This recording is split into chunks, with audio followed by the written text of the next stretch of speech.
Bună, fraților! Aici este partea a doua la excavator. Știu că am postat asta cam rapid, dar excavatorul nu stă săptămâni aici. Scuzați-mă, dar nu prea mai filmat, că sunt un pic răceșe. Am zis că dacă tot am oportunitatea asta, să filmez. Și fraților, uitați-vă cât a avansat excavatorul. Uitați-vă și voi ce drept e făcut. Uitați-vă efectiv ce lung că va fi construcția. N-am făcut nimic. Mamă, fraților. Wow.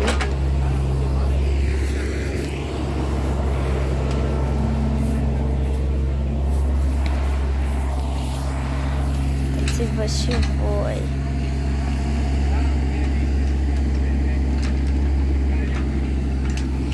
Deci, fraților, nu mai am cuvinte.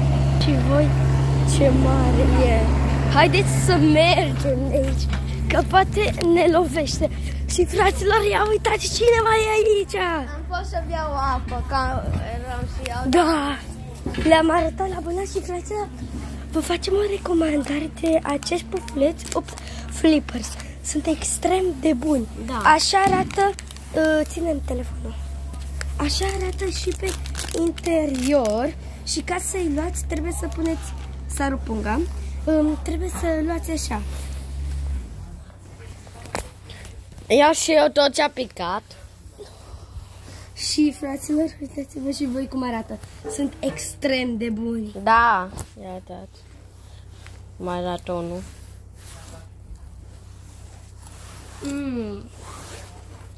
Filmează-mă pe mine, nu te rezist. Fraților, scuzați-ne un pic, dar bun. Și nu uitați să cumpărați. Dar nu Să puteți găsi la Carrefour sau la alte magazine mici. De obicei, la magazinele mici se găsesc. Dar noi nu există. Nu a noi cumpărați, a magazine cumpărați și vă recomandăm amândoi să luați din astea. Da, sunt extrem de bune. El acum a încercat, deci e prima dată când a încercat. Da. Ce notă dai? De ce a 10? Vedeți? Deci nu aveți idee, toată clasa a încercat.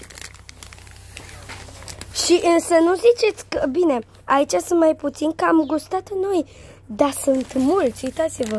Sunt cam, o cutie e cam până aici, de flippers din ăștia, uite, până aici, că-i simt. Și fraților, acum haideți să mergem la excavator. Haideți să mergem la excavator. Mamă, fraților.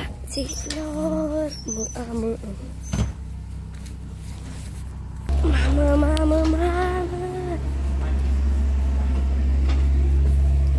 Deci, ia uitați-vă.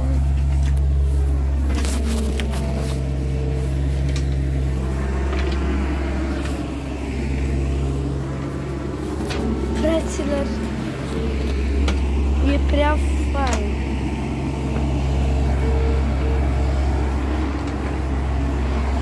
Uitați-vă, efectiv, mai e și pe aici, că am săpat eu cu tatăl meu, mai e și pe aici.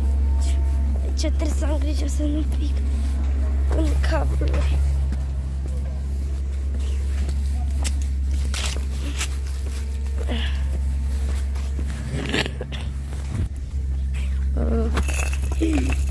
Mamă, era cât pe ce.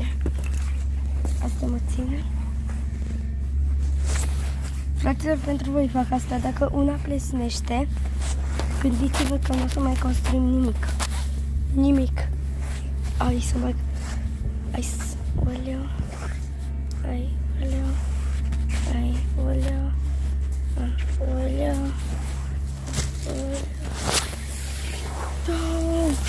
Vedeți în continuare. Mama zice că e un parcurs. Și aici, ce să mai...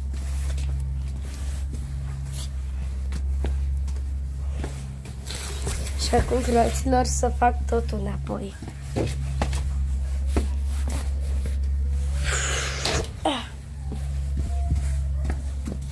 Dacă vă întrebați aici e spatele caselului mele.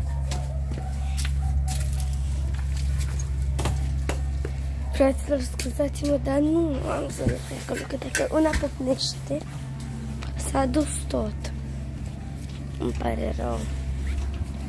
Dacă vreți să nu mai dați like, să vă dezabonați, nu mă supăr. Asta e ceea ce vreți să vreți. Adică nu vă oblig să vă abonați. Doar dacă vreți. Mamă.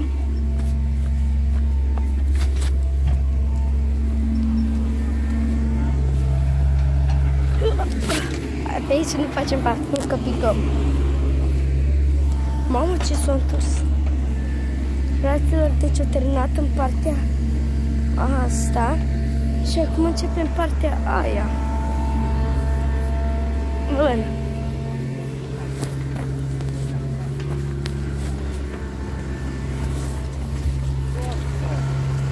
Au bătut? Mamă, fraților, dar ia stai. Să merg acolo. Ce sunt alea? Probabil ajută la ceva. Nu știu ce, o să le las în pace. Sunt patru. 1, 2, 3, 4. Da, 4. Scrieți în comentarii dacă știți ce sunt. Știu. Mamă, te fiare, avem un plus. Bine, astea nu știu dacă sunt în plus. Mamă, fraților, căsuța asta a fost căsuța mea de când eram eu mic. Acum...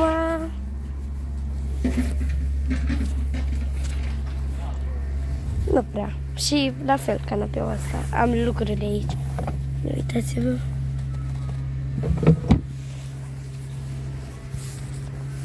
Și vă mai zic încă o dată, dacă aveți bancă din asta, nu prea vă recomand că trebuie să o șlefuiți, că dacă nu, uitați-vă și voi ce se întâmplă. Dacă plouă mai multe ori pe ea și dacă vine ceva, dacă torni ceva lipicios pe ea, uitați-vă ce se întâmplă. Și trebuie să o șlefuiești. Fraților, deci n-aveți idee. Scrieți în comentarii ce credeți că construim. Deci, fraților, vă dau un indiciu. Ce am mai filmat noi, la care vrem să facem partea a doua? Gândiți-vă. Scrieți în comentarii. Bine, nu vă gândiți că o să ajute chestia doar la un lucru. O să filmăm mai multe chestii cu ea. Fraților, ăsta e bățul meu. Ia uitați-vă.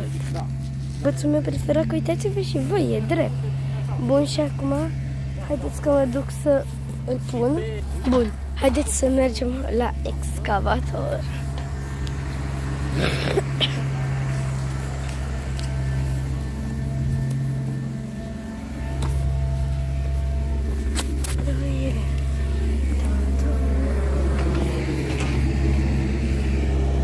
Fraților, e prea tare.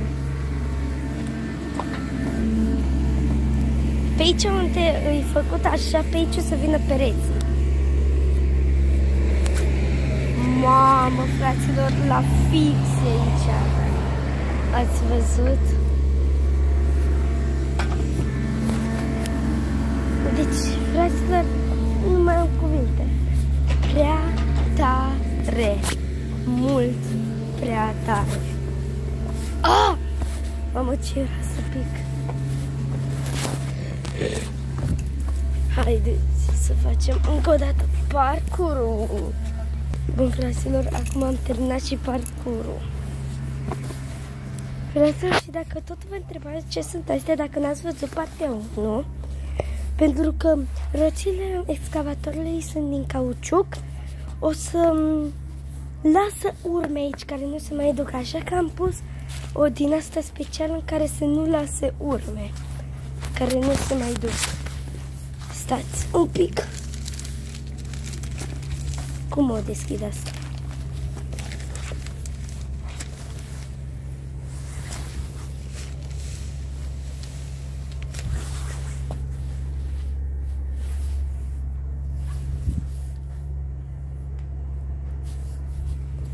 Cred că am făcut o prostie.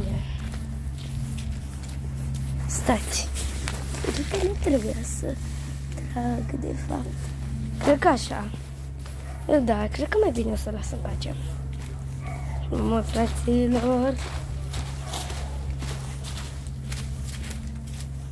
Și aici, dacă vă întrebați de ce nu punem o din asta, păi când o să ajungă aici, o să luăm aia de acolo și o punem aici.